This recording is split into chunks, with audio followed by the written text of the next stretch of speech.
तिरोडा तालुक्यातील खैरलांची राज्य महामार्गावरील इंदोरा बुजुर्ग बस स्थानकाजवळ दुपारी 2 वाजता विजेचा खांब घेऊन जाणारा ट्रॅक्टर उलटून एकाचा मृत्यू झाला तर 2 जण जखमी झाल्याची घटना घडली आहे। घोरटोला गावावरून विद्युत खांब घेऊन पसरवाडा येथे जात असतानाच ट्रॅक्टर चालकाचं नियंत्रण सुटल्याने ट्रॅक्टरने पलटी मारली। यात गुरु रवी शेंडे वय वर्ष 21 राहणार भीमनगर यांचा जागीच मृत्यू झाला तर सोमेश्वर घनश्याम बिरणवार वय वर्ष 35 राहणार भंबोडी जखमी झाले।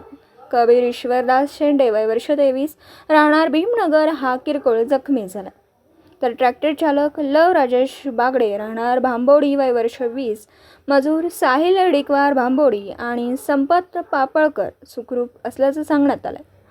घटनेची माहिती मिळताच तिरोडा पोलीस घटनास्थळी पोहोचून पंचनामा करून मृतदेह शवविच्छेदनासाठी उपजिल्हा रुग्णालय तिरोडा येथे पाठवण्यात आले तर जखमींवर उपजिल्हा रुग्णालयात उपचार सुरू आहेत। घटनेचा तपास अमित वानखेडे पोलीस निरीक्षक यांच्या मार्गदर्शनाखाली पोलीस हवालदार श्रीराम करत आहेत।